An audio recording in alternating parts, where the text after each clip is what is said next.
حلال کمائی کرو کہ میرے نبی کا فرمان ہے جو صبح سے شام تک حلال کمانے میں تھکتا ہے اس کے اس دن کے سارے گناہ معاف ہو جاتے۔ سعد بن معاذ بیٹھے تھے، ان کے ہاتھوں پر اللہ کے نبی کی نظر پڑی تو ہاتھ بڑے سخت تھے، تو ہم نے کہا سعد تیرے ہاتھ اتنے سخت کیوں ہیں؟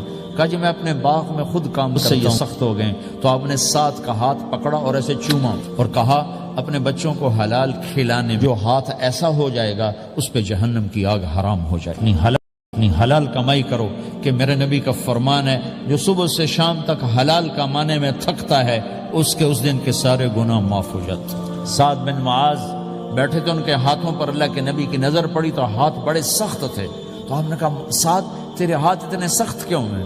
کہا جی میں اپنے باغ میں خود کام کرتا ہوں، سخت ہو گئے۔ تو آپ نے سعد کا ہاتھ پکڑا اور ایسے چوما اور کہا اپنے بچوں کو حلال کھلانے جو ہاتھ ایسا ہو جائے گا اس پہ جہنم کی آگ حرام ہو جائے گی۔